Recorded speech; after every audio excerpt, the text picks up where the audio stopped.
Swedish word of the day. Oväder. It is a golden July afternoon on the Stockholm archipelago. Solen skiner starkt och vattnet är helt stilla. Henrik och Ebba sitter på bryggan utanför den röda stugan. Havet ser ut som en spegel och båtarna rör sig inte alls.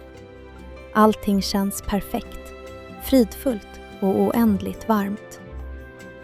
Men plötsligt förändras luften på bara några minuter. Ute vid horisonten dyker en enorm vägg av mörka lila moln upp. Det vackra sommarvädret försvinner otroligt snabbt när himlen ändrar färg. Appen på mobilen visar bara en vanlig risk för regn, men verkligheten är en helt annan. Det här är inte ett litet sommarregn som drar förbi. Naturen förbereder sig för något mycket större och mer dramatiskt. Henrik och Ebba tittar på varandra och förstår att situationen är akut. Vinden tilltar plötsligt i styrka och temperaturen sjunker snabbt.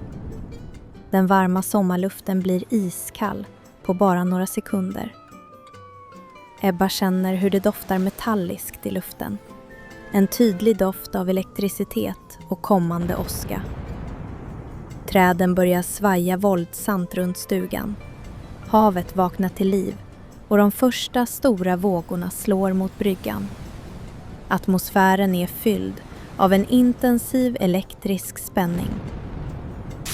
Henrik reser sig upp och tittar mot den mörka himlen. Det här är inte bara dåligt väder, säger han tyst för att förklara den djupa nyansen. In Swedish, the prefix o means un, creating a powerful negation. Så när väder slutar vara normalt väder blir det oväder.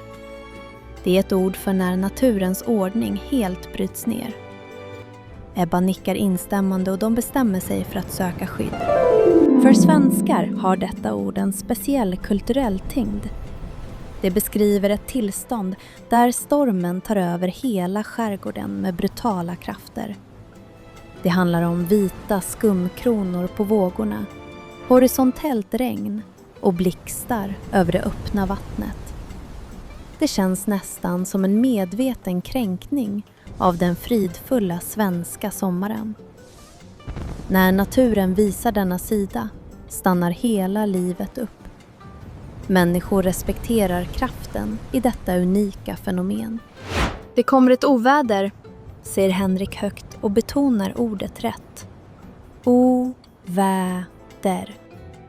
Hans röst är lugn men bestämd mitt i den ökande vinden. Att höra ordet uttalas så naturligt gör att stormen känns ännu mer verklig. Ebba upprepar ordet för sig själv för att memorera det rätta uttalet. Det låter nästan som ett varnande eko över det mörknande vattnet. De vet båda två exakt vad de måste göra nu. Det är viktigt att förstå skillnaden mellan en vanlig regnskur och ett äkta oväder. En regnskur är kortvarig och kräver bara ett litet paraply. Men nu blir vågorna helt vita och himlen blir kusligt grön vid horisonten. Stora, tunga träd böjer sig nästan ner till marken under vindens tryck. Det här är tröskeln till en total meteorologisk förvandling. Naturens krafter är helt okontrollerbara i detta speciella ögonblick. Ordet fungerar som en social utlösare i hela den svenska skärgården. Så fort någon säger ordet förändras allas beteende omedelbart. Båtar dras snabbt upp på land och surras fast ordentligt. Caféernas terrasser töms på gäster och möbler på bara några minuter. Alla fönsterstängare säkras och dörrar låses runt om i byn. Det finns en tyst kollektiv förståelse för att man inte leker med skärgårdens stormar. Henrik och Ebba springer upp för backen till sin röda lilla stuga. De stänger den tunga trädörren precis innan de första gigantiska regndropparna faller. Inifrån stugan kan de nu titta ut på det dramatiska skådespelet. Regnet piskar hårt mot fönsterrutorna och döljer sikten mot öarna utanför. De är i säkerhet Men stormens dån vibrerar i hela byggnaden. Det är en fascinerande och mäktig syn från insidan. Från sitt skydd observerar de hur stormen utvecklar sig över det öppna havet. Ebba beskriver situationen med specifika svenska adjektiv som passar perfekt. Det är verkligen våldsamt och dramatiskt där ute, säger hon och tittar ut. Allting känns otroligt elektriskt, som om luften vibrerar av ren energi. Varje ord hjälper till att fånga den vilda stämningen utanför fönstret. De lär sig att förstå stormens eget unika språk genom dessa uttryck. Stormen låser upp en hel värld av sammansatta svenska ord. Ett vanligt oväder har nu förvandlats till ett kraftfullt åskoväder. En plötslig och våldsam stormby skakar om hela stugan så att träet knakar. Plötsligt lyser himlen upp av ett gigantiskt blixtnedslag som träffar vattnet långt ute. Henrik och Ebba följer skådespelet med spänning och räknar sekunderna efter dundret.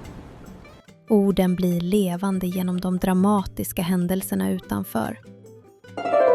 Varje nytt ord beskriver en specifik del av den nordiska sommarstormen. De ser hur träden dansar i varje ny stormby som drar förbi. Det intensiva åskovädret fortsätter att mullra högt över skärgårdens alla öar. Ett till blixtnedslag lyser upp det mörka landskapet för en kort sekund. Att ha rätt vokabulär gör att man kan dela upplevelsen på ett djupare sätt. Det är en viktig del av den svenska kulturen att kunna beskriva naturen exakt. Nu introducerar Ebba det kända svenska konceptet som kallas för mysigt. Det är det medvetna kulturella svaret på ett våldsamt oväder. Henrik tänder flera levande ljus på det gamla träbordet i stugan. Ebba kokar varmt te och hämtar tjocka mjuka yllefiltar till de båda. Medan stormen rasar som värst utanför skapar de en oas av extrem värme och trygghet inomhus. Det blir en perfekt kontrast till naturens vilda och kaotiska krafter. Detta visar en intressant kulturell paradox i det svenska folkhemmet. Ett oväder är både skrämmande och otroligt vackert på samma gång. Istället för att bara uthärda stormen väljer svenskar att rama in den som en filmisk upplevelse. Man betraktar dramatiken från en säker och mysig plats tillsammans med nära vänner. Det är en stund för reflektion, lugn och djup gemenskap mitt i kaoset. Stormen blir till ett vackert minne som man delar inomhus. Till slut drar det mäktiga ovädret förbi och rör sig bort över horisonten. Himlen klarnar upp och visar en intensivt ren, nytvättad blå färg. Vattnet blir snabbt helt stilla igen och glittrar vackert i kvällssolens sista strålar. Henrik och Ebba kliver återigen ut på bryggan, ler mot varandra i den totala tystnaden och vet att de aldrig kommer att glömma detta dramatiska oväder. Ordet är nu helt förstått i både hjärta och själ. Share your most dramatic experience of oväder or any storm that felt like unweather in your own country in the comments below and subscribe for more Swedish words.